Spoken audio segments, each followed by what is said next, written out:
Well, hello and welcome again to the Skillwork Forum. As always, my name's Tim, joined with my partner Brett here from Skillwork. We get together on this podcast to talk about really the skilled trades and the industries that really depend on the skilled trades, men and women that keep the country going. So that's what we do on the podcast. We try to bring guests on here, or we talk about topics that we think will be helpful to you in that space. And so for this particular podcast, we're going to take a deep dive, as we have done in the past couple of years, at a report that's put out by Deloitte. Deloitte's a big accounting consulting firm many of you have heard of, but they do a report every year, an outlook report in the manufacturing space called, not very creatively, Manufacturing Outlook 2025. Yeah. So we're going to look at it a little bit. We really like to delve into it. We think Deloitte, as you might imagine, they're an accounting firm. So they're based on facts. They're based on trends. They're based on statistics or outlooks. They don't do a lot of conjecture or editorializing. We might do a little bit of that today to give you our thoughts, but we'll give you their insights. We think they're helpful, particularly 5 key trends.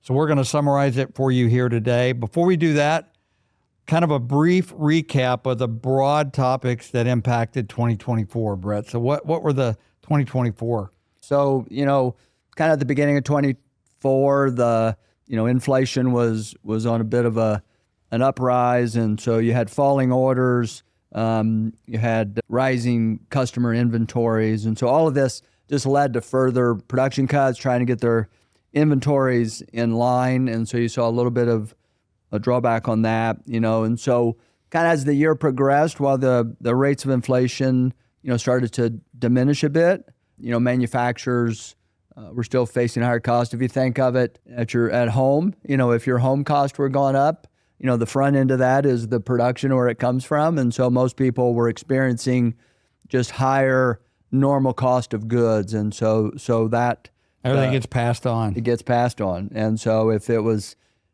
costing you $250 more a month to buy groceries, that was, coming from the back end, their costs were up as well. And so it wasn't big bad businesses trying to gouge consumers. No, I don't think so. No, so not all. I lived in that world, as you know, for 30 years in the food manufacturing space. And so let's just say it's a volume. You make margin on volume, not on price. And exactly. And I think that's everybody that listens to this certainly knows it lives in that. So in addition to those things, everyone out there knows that, and we talk about a lot, that the challenges we face with talent continued. As a matter of fact, one of the data points that Deloitte uses is a survey done by the National Association of Manufacturers. It's kind of the industry gold standard. 60% of those surveyed, 60%, said that their number one risk, their number one challenge was the ability to attract and retain top talent. Yep. Now, that's really what we focus on here. Not only that, but supply chains, kind of to your point, they've improved gratefully, but they still haven't returned to what we consider pre-pandemic levels. Yep. There's still a drag overall there. So that's 2024, right? Then Yep. There's also, construction spending. Yeah. So, it was interesting. We've talked about it in many podcasts a while ago, that 23 and even into 24 was a bit of coming off of the pandemic, a push to reshore some of our production, some of our manufacturing, specifically in some certain spaces, but just overall that we were seeing a kind of a manufacturing boom, which drove the construction. I think we reached a new record in 24. There was $238 billion in June 24, which just so a lot of that. Now I will say that I looked at one of the manufacturing outlooks for as we head into 25, but it was even true in 24. A lot of that spending, well, some of it was still in traditional manufacturing. The dollars are really boosted by the semiconductor and even the electrical or the EV spending. I looked the other day, and I think the 7 biggest projects are all in the billions for manufacturing, construction, and they're either in semiconductor or in the EV space batteries and that type of thing. Yeah, and we'll get into kind of what we think 25 is going to be. We'll give you Deloitte. We'll make sure that we indicate, hey, if this is something they think, they tend to be more fact-based, statistics-based.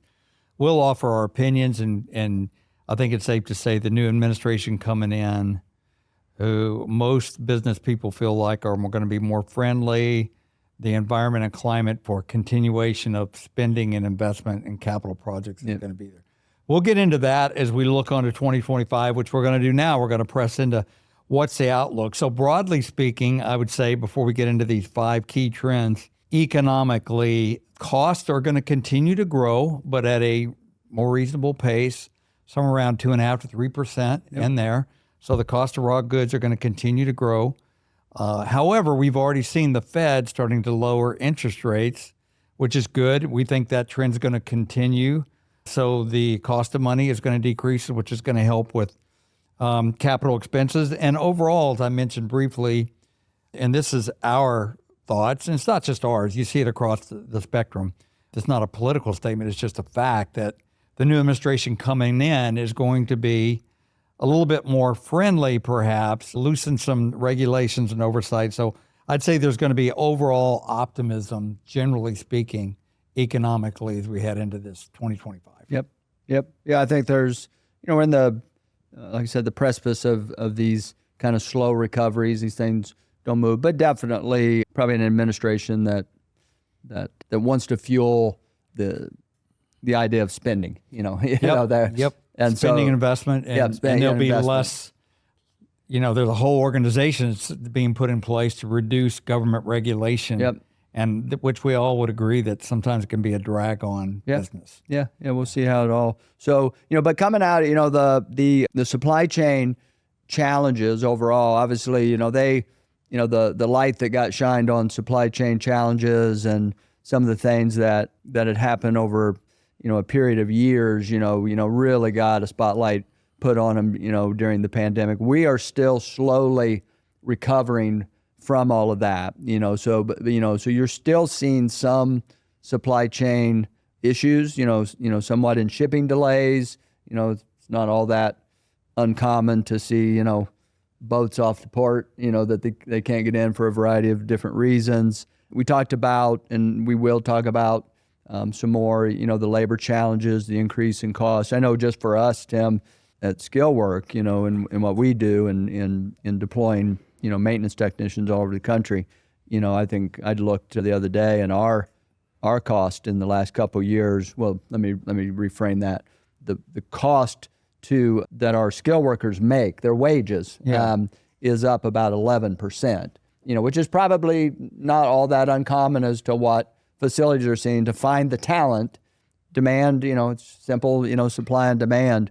The supply is low, and so the demand. So you're continuing to see some of that types of things. Yeah, for us, not to interrupt, but supply chains, what we supply in that whole thing is the labor, which is the biggest challenge, and it's the cost. We said 2.5% to 3% cost overall, but wages are 10 to 12%. Yep. Oh yeah, no, for sure. Well, and you mentioned it a minute ago, that survey. It continues. It's been a steady trend, for quite some time. That one of the biggest challenges is labor, and so that continues. I think over 80% said that labor turnover has disrupted production. We talked about rising wages, and then obviously, we hinted at it a minute ago. Just government policy changes. Two very close to us, administrations are changing. Obviously, here in the U.S., you've got an administration change, and in Canada, you're going to have an administration change, and so those, whatever the impact of those changes are, it's just a reality that there's going to be change. Yeah, speaking of that, I think it's interesting in this report, it's either in the Deloitte report, or I read it, and it related as we were doing research for this, that this year across the globe, the number of transitions and major elections and governments across, it was like 2/3. Yeah, it's a bunch. And they called it some super whatever term. Essentially, that there's going to be a tremendous amount of turnover in leadership around the globe. So it's going to have impact. And to your point on supply chain and why it's related to labor, and you made a good point of it, is if I'm producing something somewhere in the supply chain, whether it be a finished product or some intermediary product, if I don't have enough labor to keep all my lines running, or I'm slower production, or my quality's not as high, I mean, that impacts everything. So everything's this labor is at the heart of all this. So what Brett pointed out there, we talked to you about 5 trends that we're going to be talking about in 25, and supply chain, as he mentioned there, that's number one. That's the one trend that Deloitte pointed out. The second one is what you guys hear a lot about. Maybe some people embraced it, maybe some people don't know, but it's this idea that investment in AI, and specifically generative AI, and I think it's important if you don't know the difference in these. Essentially, AI is the basic artificial intelligence that kind of came onto the scene, burst onto the scene maybe 3-5 years ago. Generative AI is the next step, where it's the machine learning, where you take AI, teaches itself and builds upon itself. And generative AI is probably more applicable to manufacturing. So Deloitte thinks that there's going to be continued targeted investment in AI and Gen AI. And so they would say that if you're out there and you're looking to continue leadership or take advantage of this in the manufacturing space, you need to have a deliberate approach to investing in this. And like a lot of new shiny objects that come along, people just kind of said, well, I need one of those. So what they're suggesting is that the smart companies develop a strategy, an overall strategy, treat it like any other CapEx project. So any other capital expense project, big capital project, if you're going to put a new line in, build a new building, the same way that you would strategize about that, plan it, look at the ROI, all of those things, that AI needs to be treated like that. Matter of fact, I would say all technology needs to be treated like that. So they think that as they've looked across this and surveyed a lot of manufacturers, most do not have any kind of a strategy. And Brett, we've talked about this over the last couple of years, just the whole fourth industrial revolution, the lack of real cohesive strategy, and what are you trying to get to? And this really is the case with AI. So use AI, and they think it really will benefit you in the near term for things like AI-based customer chatbots, engaging your customers. They're getting better. They're getting much better. So you can use AI for like service manuals that can kind of assess your question and jump to a good answer, and then combine that with augmented reality. So that's a good use in manufacturing for AI. Product design or simulation is another great use of AI in this space. So there's some ways to use it near term. But again, their number one recommendation, and we would endorse that, is have a strategy for what you're going to do before you spend a lot of dollars on something that just sounds good, but you don't truly understand it. So treat it like any other CapEx project. Yeah. Is the skilled labor shortage hurting your company's bottom line? Skillwork is the premier staffing agency focusing exclusively on skilled labor. Our team of highly skilled workers augments your existing teams for elevated impact and decreased downtime. Partnering with hundreds of facilities in more than 30 states, we deploy our traveling industrial technicians to work for you on a contract basis. Our philosophy is simple: to honor God in all we do, bring respect back to the skilled trades, and positively impact those around us. For more information on how Skillwork can deliver the top labor talent you need, visit skillwork.com or call us at 402-447-7058. Call us today to see how Skillwork can work for you. I mean, we're slow in the manufacturing space. You know, we talk about Industry 4.0, the fourth industrial revolution.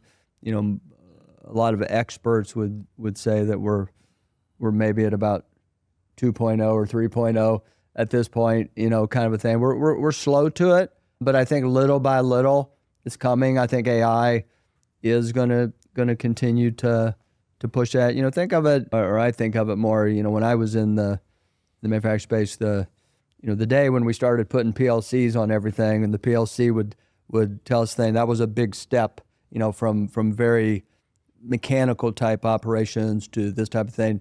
You know, this next advancement of technology, you know, is just much more intuitive. Mm-hmm. You know, the generative AI, as you say, you know, as we learn to use those tools, it's really going to advance the production floor. Yeah, I've seen, speaking of PLCs, that right now a big need for a lot of places, you got to have somebody to program it. They got to have advanced language skills, computer language skills I'm talking about, but the future of those are you have an interaction with some sort of front end that understands human interaction. You tell it what you need the line to do, and it programs it to do that in a simulated version. And then if it works, then it automatically. So we have this now. Yeah.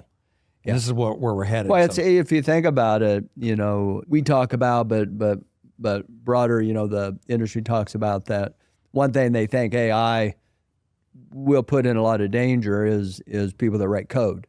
That AI will be able to do a better job. Well, it's the same thing on the production floor. Yep. The need to write code to put into a PLC, will become.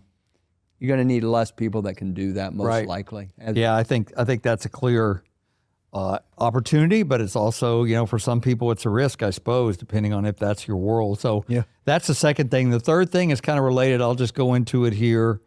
They separate AI as a specific part of this, but generally speaking, they say the third issue or the third topic, the thing to be thinking about is what they call smart operations. Kind of gets to what we were talking about, fourth industrial revolution. Yep.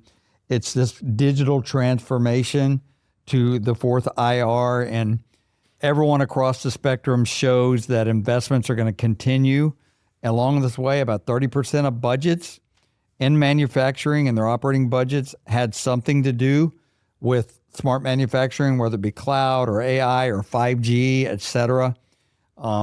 This is an increase from 23% to 30%, and I think that's going to continue to grow. So smart operations, and we've talked about this a lot, so we're not going to really delve into this in a lot of detail, but they would just point out specific examples of what to be looking for in terms of making your operation smarter or more leveraging of technology. Operational software, manufacturing ops software it's called, and many of you know this. It's a way to run your facility from raw materials all the way through to energy consumption, everything in between, security, through a software-based, cloud-based operation. So more of that's going to happen.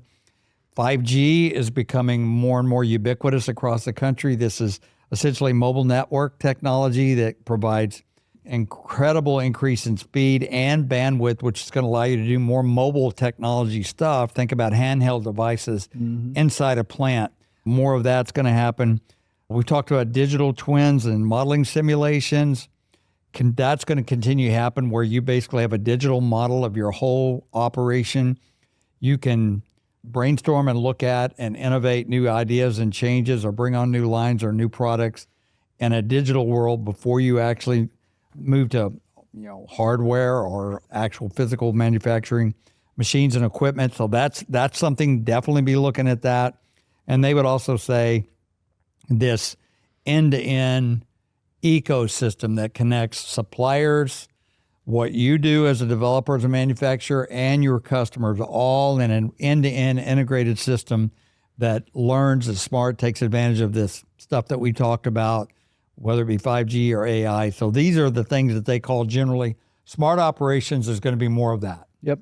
Nope, for sure. So yeah, I don't think there's any doubt. It's exciting. I think I get an opportunity later today to speak to 100 or so high school students and who are trying to decide their career path. And I will, for those who are interested, I do think that a high level automation technician in the manufacturing space, if that's the space you want to be in, I mean, there'll be plenty of jobs. And I think it's the new coder. The guys that 10 years ago went out and worked for Google and all those kinds of places, and they're still doing lots of cool technology there too. But I think, from a practical standpoint, all of this is just leading to opportunity for those that want it. And so no doubt. We talked a minute ago a little bit about clean technology and manufacturing and kind of where that's going. And so I think in 25, you're going to continue. I mentioned, a lot of the big projects that are still going on and being built are either tied to semiconductor or to what we would call clean energy or EVs, that type of thing. So, but I don't think it's going to be an interesting thing to watch. I don't think there's going to be any slowdown really in the semiconductor space, although that technology is changing a little bit too. The EV is a big question. There's a ton of money getting invested in EV, probably outpacing the demand right now. And so we're starting to see a little bit of slowdown there. But right now it's being, I don't want to say propped up, but it's definitely, there's a lot of government dollars that are going between the CHIP and the CHIP Act or the Science Act, which is I think it's a good thing. I think we learned when we couldn't get cars to come off assembly line because all the semiconductor production was done in 3 or 4 countries that weren't here, that we realized that, well, that might be a problem. So they're trying to, the goal of that act was to get about 20% of that production back here. So there's huge amounts of money, being subsidized, billions of dollars that are being pushed out there. And then same with the EV, I'm just going to say maybe the most misleading name of an act ever written, the Inflation Reduction Act, somehow, fueled EVs and those kinds of things, but that's where those dollars, but those are all being subsidized today, by that. So we'll see, where it goes. Yeah. So just to recap, we talked about supply chain, we talked about AI, we talked about smart operations, and finally clean or green or smart energy, however you want it. Those are 4 of the 5 that Deloitte really leaned in on. The last one we're going to spend a little bit more time on, and we're going to go back and forth here because it's where we live every day. And it's staffing talent shortages that are going to continue to persist into 25. Labor markets are better, but these challenges are going to continue to persist. And we'll just point out a couple of findings from this report and maybe comment on a few of them. So overall, the cost and wages are going to increase. There's a tracking, there's a lot of metrics. One's called the Employment Cost Index, just a way to track and baseline cost across manufacturing for compensation, includes wages, benefits, et cetera. And that climbed throughout 2024. And the expectations that it's going to, you mentioned ours, over 2 years, about 10 or 12%. This report suggests that it's going to gain about another 3.5 to 4% year over year. So that's going to continue up and to the right. Yep. Well, and ours too, this is probably capturing somewhat that 3 or 4 is probably total manufacturing. We're very targeted in the skill side. So I think, it's going to be even higher. Yeah, it's going to be even higher. And so because, you need the talent, the good news is, you don't need as many of them, but you're going to have to pay more to get the ones you need. It's true. And then just, a lot of what's driving this, it's a continued, probably sounds like, we and all the people that do these reports are beating the same drum, but the facts are the facts. The labor petition rates are declining. Part of that, or a big piece of that, is an aging population. We've been talking about that for 6-7 years now. It continues to be true. Yeah. And so accelerated through COVID. Yep. And it's just continuing. Just continues to go. And so, it's still roughly for every, whether it's 3 to 1 or whether it's for every 4 to, the ratios vary a little bit, but at the end of the day, what it basically means is you've got more people leaving, especially in the skilled trades. You got more people leaving the workforce than you have coming in behind it to replace that. And so, which is the other thing that is going to continue to fuel what Tim just talked about a minute ago, the need for automation. You got to go find the talent you need, but you also need to reduce the amount of talent or the amount of workers in general that you're going to need, which automation can help with that. Yeah, I mean, it is similar pattern to what the production line, frontline workers did. Hey, we have to automate more because we can't find the workers. Same thing with that technology that comes on board, and it's all the technology you're bringing on board is for production. Yeah. to allow that to happen, but the workers, the maintenance teams that have to do that, their skill level is going to continue to go up. So to that point, the Manufacturing Institute and a study conducted also by Deloitte said that there are close to 2 million manufacturing jobs that are going to go unfilled over the next 10 years. And that's across all of manufacturing, but a portion of that, is significant and specific to what we do in the skilled trades. And I think those are going to be harder to find. So that's a big deal. Well, I think the interesting fact in that too, kind of, and I said we've been preaching this for a while, but the I think today, in the year 25 or 24, I'm not sure exactly where the stat, but there's roughly, they say there's 750,000 in the U.S. unfilled jobs in the manufacturing space. But everybody agrees somewhere between 1.9, 2 million by 2030. So what it's telling us is that we haven't reached the peak yet. That the problem's getting bigger. That the shortage is going to get greater before it gets better. If it gets better. Yeah. Type of thing. So I think that's an interesting piece. The other thing we talked about, this is the positive side, but I think as an organization, this is where, you talked about it like with technology implementation. The main thing is you need to have a plan. Have a plan. Don't just be like, oh, that's cute or this or that. Well, it's kind of the same thing with this, with the talent side. You need I was talking to a company the other day, and they have a whole group it's called a total talent strategy. So clearly, because of everything we're talking about, over the next, call it 10 years, 7, 8 years, the demand for higher level technicians, higher level automation, all of these different things, are going to continue to be. So you have to have a plan, whether that's upskilling your talent, whether that's finding talent, whatever that is, the demand is going to be there, which for the folks over here who are getting those skills or advancing those skills through SOCA certifications or whatever types of things or trade schools, they're not going to lack for opportunity to go to work. No doubt. So, this has been kind of like, these are all the challenges. We're going to finish with some things that we think you can do. Wages are going to continue to increase. The challenges are going to be there. But what you can do is a real lag, or a real drag, I should say, on your staffing issue is turnover. It always has been. So focus on what you can do. Keep the people you have. Reduce turnover. And again, this study suggested 60% of respondents indicate the average cost to replace a skilled worker, a skilled frontline worker, what we do, is somewhere between $10,000 and $40,000. We would say the higher the skill, the higher that number is, because it takes longer. So, you're costing yourself $10,000 to $40,000 every time you lose one of these guys and have to find a new one. So what do you need to, what can you do? And we've talked about this a lot. We really need to, we'll call it just, Aretha Franklin had a song called RESPECT, respect. Yep. Treat these guys well, improve the worker experience. This is not your father's manufacturing space.